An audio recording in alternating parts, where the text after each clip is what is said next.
بسم اللہ الرحمن الرحیم۔ اردو سٹوری سینٹر سے مسز حفصہ غفار آپ سب کی خدمت میں سلام عرض کرتی ہے۔ اگر تو آپ ہمارے چینل پر نئے ہیں تو ہمارے چینل کو سبسکرائب کیجیے، ویڈیو کو لائک کیجیے اور لنک دوستوں کے ساتھ ضرور شیئر کیجیے۔ آئیے چلتے ہیں آج کی کہانی کی جانب۔ سگ آوارہ۔ سورج کی بے رحم دھوپ نے چوک اور اس کے لوگوں کو جیسے بھون کر رکھ دیا تھا، اور کوئی شام کی خشک ہوا اور رات کے خنک سائے کا انتظار انتہائی اشتیاق اور بے چینی سے کر رہا تھا۔ کیا جاندار اور کیا بے جان، کیا انسان اور کیا حیوان، کیا مکان اور کیا دکان، کیا اشجار اور کیا کوچہ و بازار، سب گرمی کے ہاتھوں بے چین ہو کر رہ گئے تھے۔ لو نے سب کو بے حال کر رکھا تھا۔ آسمان کے فضائے لاجوردی غبار آلود ہو رہی تھی، اور چوک سے گزرنے والی موٹر کاریں اس گرد و غبار کی شدت کو اور بڑھا رہی تھیں۔ میدان اور امین کے ایک طرف چنار کا ایک بوڑھا درخت تھا، جس کا تناور میان سے گل سڑ چکا تھا، مگر اس کی ٹیڑھی میڑھی جھکی ہوئی شاخیں بڑی ڈھٹائی سے ادھر ادھر پھیلی ہوئی تھیں۔ اس کے غبار آلود پتوں کے سائے میں ایک بڑے سے چبوترے پر دو لڑکے بلند آواز سے ہانک لگاتے ہوئے کھیر اور تخمہ کدو بیچتے تھے۔ گاڑے غلیظ اور گندے پانی کی ایک زمین دوز نالی قہوے خانے کے سامنے سے گزرتی تھی۔ چوک کی واحد قابل توجہ عمارت وارمین کا معروف مینار تھا، جس کا زیریں حصہ استوانہ نما اور بالائی حصہ مخروطی شکل کا تھا۔ اس کے زیریں حصے میں جگہ جگہ دراڑیں پڑ چکی تھیں، اور جہاں جہاں اینٹوں کے اکھڑنے سے گہرے شگاف پڑ گئے تھے، وہاں چڑیوں نے اپنے گھونسلے بنا رکھے تھے۔ یہ چڑیاں بھی گرمی کی شدت کے مارے خاموش اپنے گھونسلوں میں دبکی پڑی تھی۔ ساری فضا پر خاموشی چھائی ہوئی تھی، صرف ایک کتے کے رونے کی آواز گاہے بگاہے خاموشی کے اس طلسم کو توڑ دیتی تھی۔ یہ اس کازخستانی نسل کا بوگید کتا تھا۔ اس کی تھوتنی مٹیالی سیاہ تھی، اور اس کی ٹانگوں پر ایسے سیاہ دھبے تھے جیسے کیچڑ کے داغ ہوں۔ اس کے کان جھکے ہوئے، دم نوکیلی اور بدن غلیظ تھا، مگر اس کے بالوں بھرے چہرے پر چمکتی ہوئی آنکھیں اور آنکھوں سے انسانی ذہانت نمایاں تھی، اور اس کی آنکھوں کی گہرائی میں ایک انسانی روح صاف طور پر دکھائی دیتی تھی۔ اس کی شب گرفتہ زندگی میں اس کی آنکھوں میں کوئی ابدی شے لہریں لیتی دکھائی دیتی تھی۔ اس میں کوئی ایسا پیغام تھا جو کسی کو سمجھایا نہ جا سکتا تھا، کیونکہ یہ اس کے کپوٹوں کے پیچھے چھپ کر رہ گیا تھا۔ یہ نہ تو روشنی تھی اور نہ رنگ، بلکہ کوئی اور ہی ناقابل یقین چیز تھی، جو مثلاً کسی زخمی ہرن کی آنکھوں میں دکھائی دیتی ہے۔ اس کی آنکھوں اور انسانی آنکھوں میں ایک طرح کی مشابہت ہی نہیں، بلکہ یکسانی اور مساوات بھی محسوس ہوتی تھی۔ یہ وہ دو نیلبو سبز آنکھیں تھیں جو درد و کرب سے پر تھیں، اور جن سے ایک ایسا امید افزا انتظار جھانکتا تھا جو صرف ایک کھوئے ہوئے سرگرداں کتے کی آنکھوں ہی میں نظر آ سکتا ہے، مگر اس کی دردناک اور سراپا التماس نگاہوں کی طرف نہ کوئی دیکھتا اور نہ کوئی متوجہ ہوتا۔ نان بائی کا ملازم اسے جب بھی دکان کے سامنے دیکھتا تو مارنے اٹھتا۔ قصاب کا شاگرد اگر اسے دکان کے آس پاس بھی دیکھ لیتا تو پتھروں سے اس کی تواضع کرتا۔ اگر وہ کسی کار کے سائے میں پناہ لیتا تو کار ڈرائیور اسے اپنے میخ دار جوتے کی ایک ٹھوکر رسید کرتا، اور جب باقی سب کے سب اسے مارتے پیٹتے تھک جاتے تو کھیر بیچنے والے لڑکے کی باری آتی، جو اسے ستانے اور ایذا دینے میں ایک خاص لذت محسوس کرتا تھا۔ کتے کے منہ سے نکلنے والی ہر دوڑ کی درد بھری چیخ پر کھیر بیچنے والا لڑکا ایک اور پتھر پھینکتا، جو لازماً عین نشانے پر بیٹھتا۔ کتے کی چیخ کے ساتھ اس لڑکے کے کہکہے بلند ہوتے، اور وہ حقارت سے کہتا، چل ناپاک کتا۔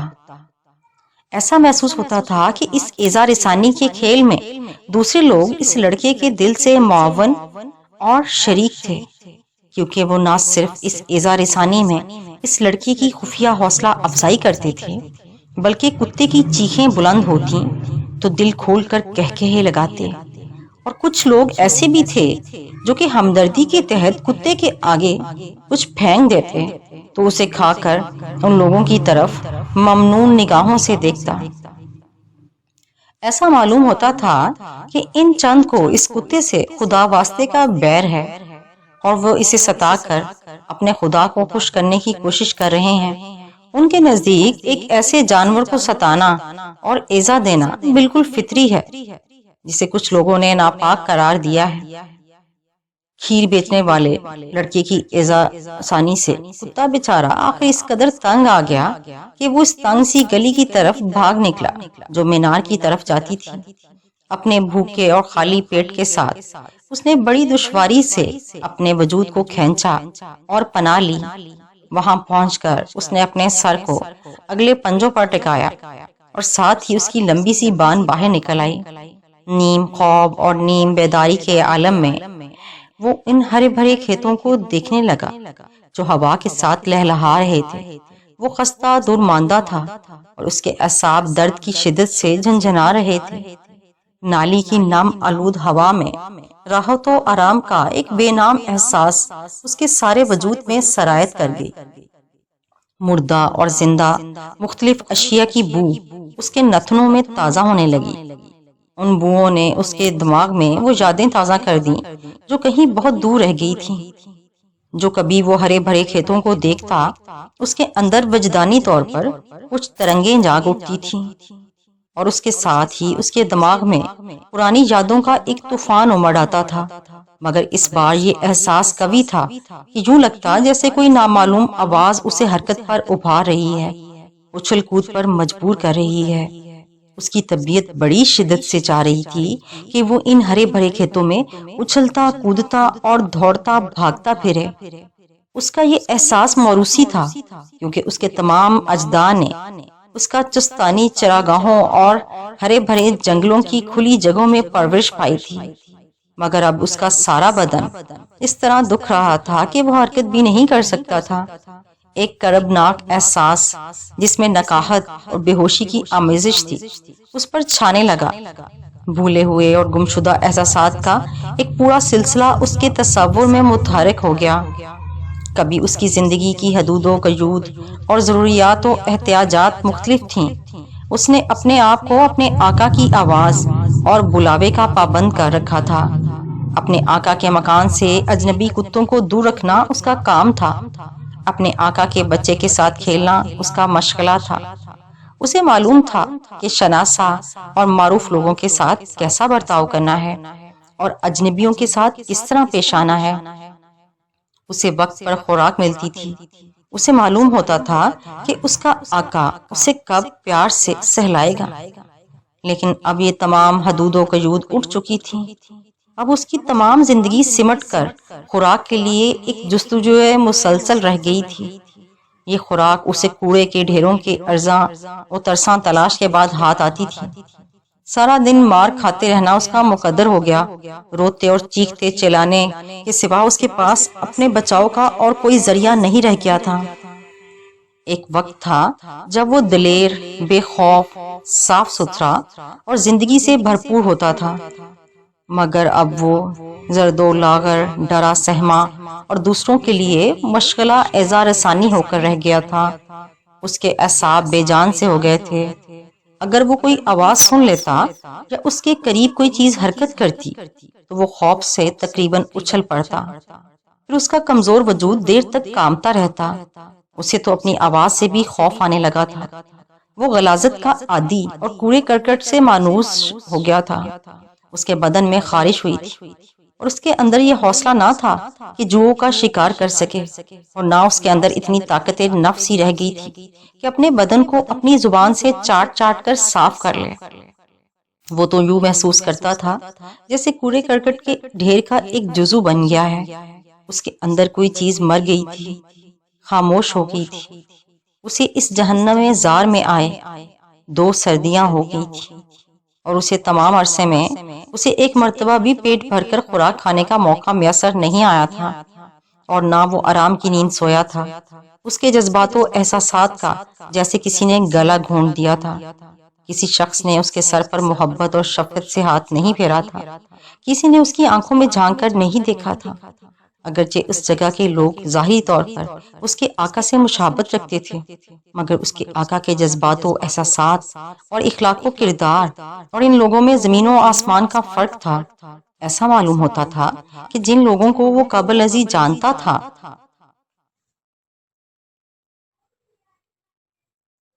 اس کی اپنی دنیا سے نزدیک تر تھے۔ وہ اس کے درد و کرب اور جذبات و احساسات کو بہتر طور پر سمجھتے تھے، اور انہوں نے اسے اپنی حمایت اور پناہ میں لے رکھا تھا۔ ان بوؤں میں سے اسے جو اس کے نتھنوں تک پہنچتی تھی، سب سے زیادہ وہ بو جو اس کے دماغ پر اثر انداز ہوتی تھی، وہ کبھی کھیر بیچنے والے لڑکے کے برتن سے اٹھتی تھی۔ وہ سفید سفید مایا اس کی ماں کے دودھ سے اس حد تک مشابہ تھا کہ اسے اس کے ذہن میں اپنے زمانہ شیر خوارگی کی یادیں تازہ ہونے لگتیں۔ یکا یک وہ جیسے سن ہو کر رہ گیا۔ اسے وہ وقت یاد آنے لگا جب وہ ایک چھوٹا سا پلہ تھا اور اپنی ماں کے پستانوں سے گرم گرم اور تقویت بخش مایا پیا کرتا تھا۔ اس کی ماں کی مضبوط زبان بدن کو چاٹ چاٹ کر صاف کیا کرتی تھی۔ اس کے نتنوں میں وہ تند و تیز بو در آئی جو اس کی ماں کی آغوش سے اور اس کے بھائی کے جسم سے آتی تھی۔ جب وہ شکم سیر ہو کر دودھ پی چکتا تو اس کا بدن گرم اور سکون پذیر ہو جاتا تھا۔ ایک سیال حرارت اس کے رگو پے میں دوڑنے لگتی تھی۔ ایسے میں اس کا سر بھاری ہو کر اپنی ماں کے پستانوں سے الگ ہو جاتا۔ اس کے بعد اس پر گہری نیند طاری ہو جاتی تھی جو اپنے اندر ایک عجیب لذت بخش احساس لیے ہوتی تھی، اور یہ احساس اس بنا پر تھا کہ زندگی کا چشمہ اس کے قریب اور اس کے دسترس میں ہے، اور یہ چشمہ کبھی نہ ختم ہونے والا ہے۔ اس کے بھائی کا کھوڑا مٹی کی سی رنگت کا بدن، اس کی ماں کی آواز، یہ سب کچھ اس کے ذہن میں کسی قیمتی خزانے کی طرح محفوظ تھا۔ اسے اپنا پرانا چوبی تازہ خانہ بخوبی یاد تھا۔ وہ کھیل اچھی طرح یاد تھے جو وہ اپنے بھائی کے ساتھ مل کر اس باغیچے میں کھیلا کرتا تھا۔ وہ اپنے بھائی کے جھکے ہوئے کانوں کے سرے اپنے دانتوں سے کاٹ کھاتا تھا۔ وہ دونوں زمین پر گر پڑتے تھے اور دوبارہ اٹھ کر پھر دوڑنے بھاگنے لگتے تھے۔ پھر اسے کھیلنے کے لیے ایک اور ساتھی مل گیا۔ یہ اس کے آقا کا بیٹا تھا۔ باغ کے سرے پر اس کے پیچھے پیچھے بھاگا کرتا تھا، بھونکتا تھا اور اس کے لباس کو اپنے دانتوں سے پکڑ لیتا تھا۔ وہ اپنے آقا کا پیار اور شفقت سے سہلانا کبھی نہیں بھول سکتا تھا، اور نہ اسے قند کی وہ ڈالیاں بھول سکتی تھیں جو اس کے آقا نے اسے خود اپنے ہاتھ سے کھلائی تھی۔ نہیں، کبھی نہیں، مگر وہ اپنے آقا کے بیٹے کے ساتھ اور بھی زیادہ پیار کرتا تھا، کیونکہ وہ اس کا کھیل کا ساتھی تھا، اسے کبھی مارتا نہیں تھا۔ کچھ عرصے بعد اس کی ماں اور بھائی نہ جانے کدھر چلے گئے تھے۔ وہاں صرف اس کا آقا، آقا کا بیٹا، آقا کی بیگم اور ان کا بوڑھا نوکر رہ گیا۔ وہ ان میں سے ہر ایک کی انفرادی جو کہ واضح طور پر پہچانتا تھا، اور ہر ایک کے قدموں کی چاپ کو دور ہی سے پہچان لیتا تھا۔ دوپہر یا شام کے وقت جب سب کھانے کی میز پر بیٹھتے تو وہ میز کے گرد چکر لگاتا، مختلف کھانوں کی بو سونگھتا پھرتا تھا، اور بعض اوقات آقا کی بیگم آقا کی احتجاج کے باوجود کسی بہترین کھانے کا لقمہ اس کی طرف پھینک دیتی۔ پھر بوڑھا نوکر آ جاتا تھا، اسے ٹائیگر ٹائیگر کہہ کر پکارتا تھا، اور اس کی خوراک ایک خاص برتن میں ڈال دیتا تھا اور اس کے چوبی تازی خانہ کے قریب پڑی ہوتی تھی۔ ٹائیگر کی مصیبتوں کا آغاز اس وقت ہوا جب اس کے مستی کے دن آئے، کیونکہ اس کا آقا اس بات کا روادار نہیں تھا کہ وہ گھر سے باہر جائے۔ ایک روز اس کا آقا اور دیگر افراد کے ساتھ جنہیں ٹائیگر بخوبی پہچانتا تھا اور جو اکثر اس کے آقا کے گھر آیا کرتے تھے، ایک کار میں بیٹھا کر اور کار میں ٹائیگر کو ان دونوں کے ساتھ بٹھایا۔ ٹائیگر قبل ازیں کئی مرتبہ اپنے آقا کے ساتھ کار میں بیٹھ چکا تھا، مگر اس بار اس کی طبیعت ایک خاص ہیجان، ایک خاص اضطراب کی گرفت میں تھی۔ چند گھنٹے کے سفر کے بعد وہ عین اسی چوک پہ اترے۔ اس کا آقا اور دونوں آدمی اس گلی میں جو مینار کے قریب سے گزرتی تھی، مگر اچانک ٹائیگر کے نتھنوں سے ایک بھی بو ٹکرائی، اور اس بو نے اسے ایک بارگی دیوانہ سا کر دیا۔ اس نے اس بو کا پیچھا کیا اور اس بو کا پیچھا کرتے ہوئے بالآخر ایک نالی کے راستے ایک باغ میں پہنچا۔ شام کے قریب اس نے دوبارہ اپنے آقا کو اسے پکارتے سنا، ٹائیگر ٹائیگر۔ کیا واقعی اس کے آقا کی آواز تھی یا اس آواز کی صدائے بازگشت تھی؟ ٹائیگر یقین سے نہیں کہہ سکتا تھا، کیونکہ وہ دل سے یہی چاہتا تھا کہ یہ آواز واقعتاً اس کے آقا کی آواز نہ ہو۔ اس کے آقا کی آواز اس کے لیے ہمیشہ عجیب و غریب اثر کی حامل ہوتی تھی، یہ ایک طرح سے اس کے فرائض کی یاد دہانی کراتی تھی، مگر ایک ایسی قوت جو اور سب قوتوں سے بالا تر تھی، اسے ہر شے سے بے نیاز کر دیا تھا۔ اس کے کان تمام بیرونی آوازوں کے لیے جیسے بہرے ہو گئے تھے۔ وہ اندرونی طور پر شدید ہیجان محسوس کر رہا تھا۔ اس کے اعصاب، اس کے عضلات، اس کے احساسات اس کو اپنے تابع نہیں رہے تھے۔ زندگی کے اس نئے اور انوکھے تجربے کے سامنے وہ بے بس تھا، مگر یہ سب کچھ عارضی تھا۔ باغ کا مالک اور اس کے آدمی ڈنڈے اور بیلچوں کے دستوں کے ساتھ اس کی طرف لپکے اور اسے مار کر اسی نالی کی راہ سے باغ سے باہر نکال دیا جس باغ سے وہ داخل ہوا تھا۔ ٹائیگر باغ سے باہر آیا، اب وہ گھبرایا ہوا بھی تھا، شرمندگی بھی محسوس کر رہا تھا، مگر اس کے باوجود اس کی طبیعت ہلکی پھلکی تھی اور ایک طرح کی راحت کا احساس اس کے حواس پر چھا رہا تھا۔ اور پھر حقیقت کی دنیا میں لوٹ آیا اور اپنے آقا کو تلاش کرنے کی کوشش کی، یعنی اوپری کوچوں میں سے اپنے آقا کی خفیف سی بو محسوس ہوتی تھی۔ اس نے اس کا بڑی وقت سے معائنہ کیا اور فاصلے فاصلے پر خود بھی اپنی بو بھی چھوڑتا تھا۔ اس نے آبادی کے باہر کھنڈرات کا بھی جائزہ لیا، پھر وہ دوبارہ واپس آ گیا کیونکہ اسے یقین تھا کہ اس کے آقا میں واپس آ گیا ہوں، مگر چوک میں اس کے آقا کی خفیف سی بو گم ہو چکی تھی۔ کیا یہ ممکن ہے کہ اس کا آقا اسے یہاں چھوڑ کر چلا گیا ہو؟ خوف امیز اضطراب اس کے حواس پر چھانے لگا۔ وہ اپنے آقا کے بغیر کیسے زندگی بسر کر سکتا ہے؟ اس کا آقا ایک طرح سے اس کا مسیحا تھا۔ اسے یقین تھا کہ اس کا آقا آئے گا اور تلاش کرے گا، مگر خوف و ہراس نے اسے اپنی گرفت میں لے لیا تھا۔ خوف زدہ ہو کر اس نے کئی سڑکوں کے چکر لگائے، مگر بے سود، سب بے سود۔ رات ہوئی تو تھکا ماندہ اور مایوس ٹائیگر چوک میں واپس آ گیا۔ اس کے آقا کا اب کوئی پتہ نہ تھا۔ اس نے آبادی کے کئی چکر اور لگائے، بالآخر اس نالی تک پہنچا جو باغ کے اندر جاتی تھی، مگر وہ یہ دیکھ کر اور زیادہ حیران اور مایوس ہوا کہ باغ کے مالی اور اس کے آدمیوں نے پتھر سے نالی کو بند کر دیا ہے۔ اس نے جوش میں آ کر زمین کھودنا شروع کر دی تاکہ باغ کے اندر جانے کے لیے کوئی سوراخ بنا سکے، مگر یہ اس کے بس کی بات نہیں تھی۔ اور جب اس نے دیکھا یہ اس کے بس کی بات نہیں ہے تو تھکا ماندہ وہیں پڑ کر سو رہا۔ آدھی رات کا وقت، ٹائیگر کے اپنے خوابوں میں رونے کی آواز نے اسے جگا دیا۔ ہراساں ہو کر وہ اٹھ کھڑا ہوا۔ اس نے کئی گلی کوچوں کے چکر لگائے، دیواروں کو سونگھا، ادھر ادھر سرگرداں پھرتا رہا۔ اسے سخت بھوک محسوس ہو رہی تھی اور جب وہ چوک پہ واپس آیا تو مختلف کھانوں کی بو اس کے نتنوں سے ٹکرائی۔ رات کے بچے ہوئے گوشت کی بو، تازہ نان کی بو، دہی کی بو اس پر مسلط ہو گئی۔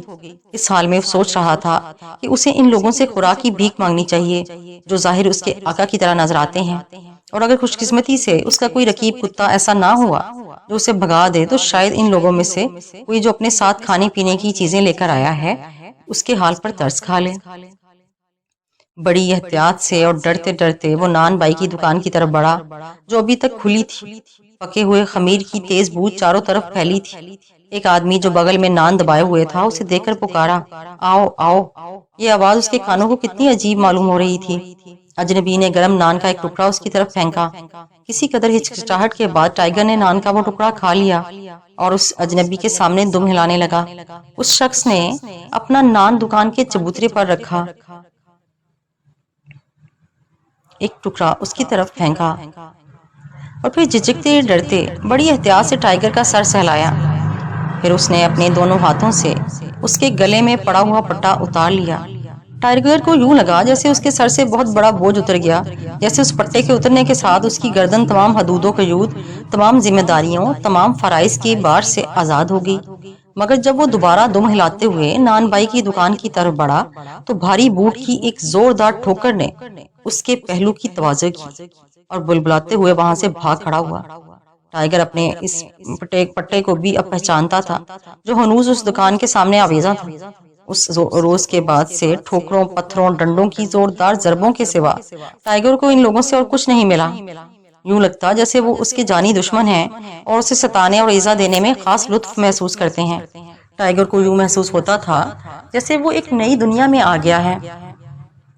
یہ دنیا اس کی اپنی دنیا نہیں تھی، اور اس دنیا میں ایسا بھی فرد نہیں تھا جسے ٹائیگر کے جذبات، احساسات اور افتاد و طبع کا ادنا سا خیال بھی ہوتا۔ پہلے چند روز اس نے بڑی مشکل سے گزارے، مگر وقت گزرنے کے ساتھ ساتھ وہ عادی ہوتا گیا۔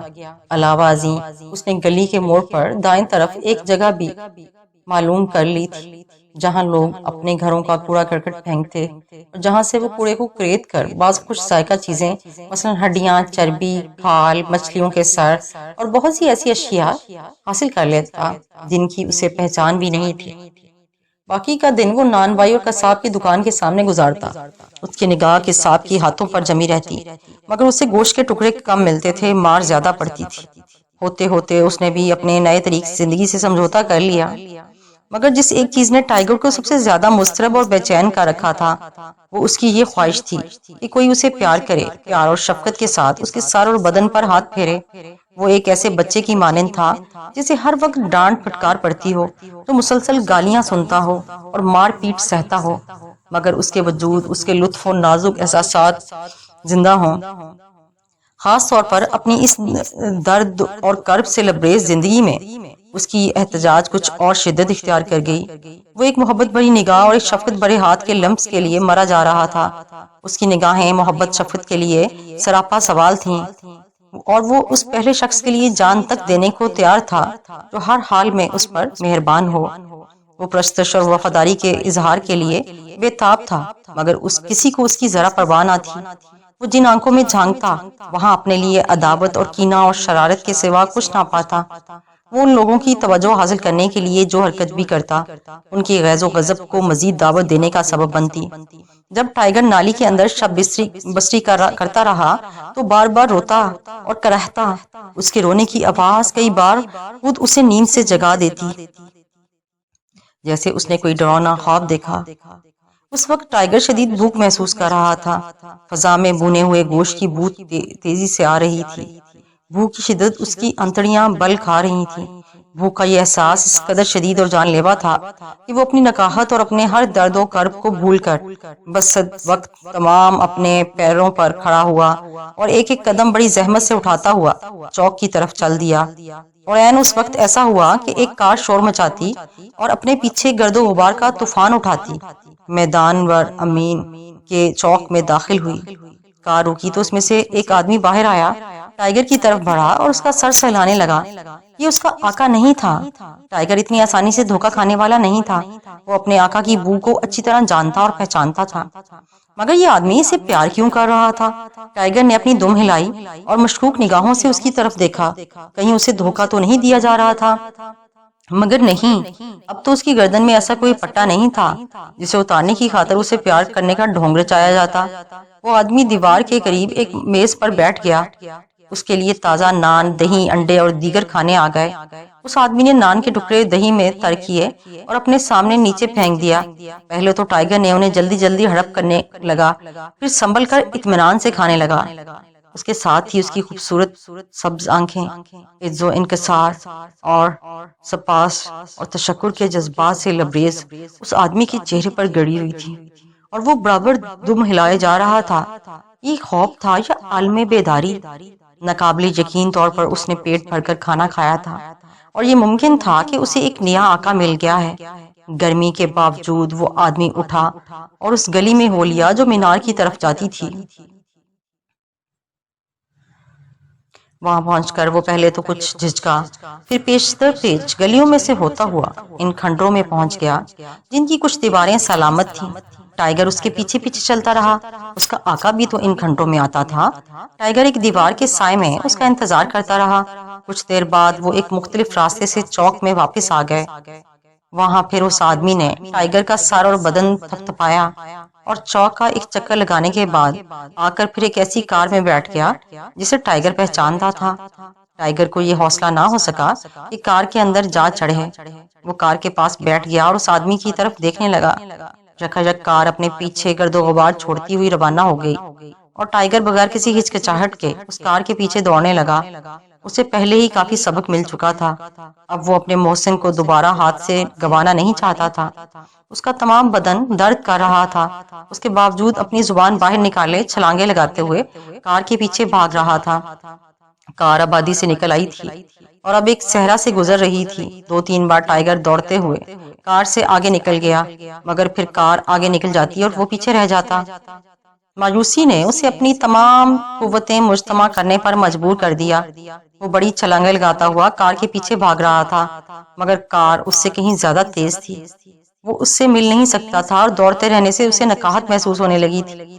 نکاہت اور ضعف کی ایک شدید لہر اسے اپنے معدے سے اٹھتی ہوئی محسوس ہوئی، اور ایک دم اسے احساس ہوا کہ اس کے عذاب مزید اس کے حکم کی تعمیل کرنے سے قاصر ہیں۔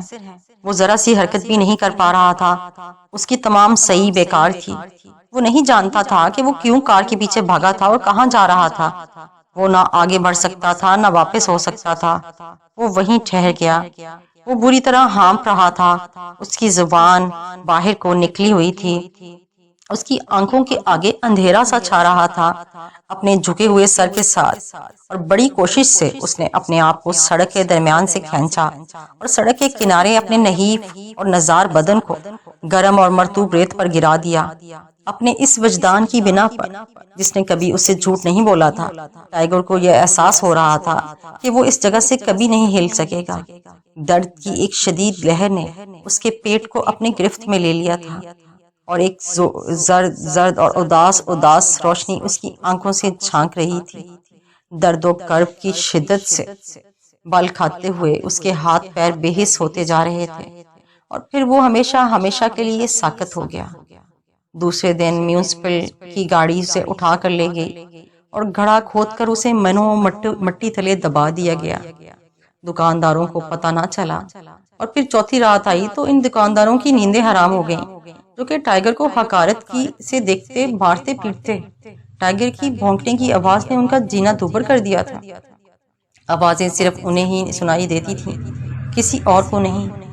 2 روز تو انہوں نے اپنا وہم سمجھا، مگر تیسرے دن سب کے سب سر جوڑ کر بیٹھ گئے۔ وہ سب اب حتمی بات پر پہنچے کہ ٹائیگر آدھی رات کے وقت آتا ہے اور بھوک کی وجہ سے ادھم مچانے لگتا ہے، تو کیوں نہ ہم رات میں اس کے کھانے کے لیے کچھ رکھ دیا کریں۔ پھر انہوں نے ایسا ہی کرنا شروع کر دیا، تو ٹائیگر کے بھونکنے کی آواز ختم ہو گئی۔ مگر جس رات وہ کچھ نہ رکھتے تو ان کی نیند حرام ہو جاتی، اور پھر وہ رات اور آج کی رات بلا ناغہ وہ روزانہ رات میں ٹائیگر کے لیے کچھ نہ کچھ رکھ دیتے تھے۔ لوگوں کا کہنا ہے کہ ٹائیگر کے روپ میں کوئی بلا ہے جو آ کر چیزیں کھاتی ہے۔ کہانی آپ کو کیسی لگی؟ کمنٹ باکس میں اپنی رائے کا ضرور اظہار کیجیے۔ ویڈیو کو لائک کریں۔ اگر آپ ہمارے چینل پر نئے ہیں تو چینل کو سبسکرائب کریں اور لنک دوستوں کے ساتھ شیئر کریں۔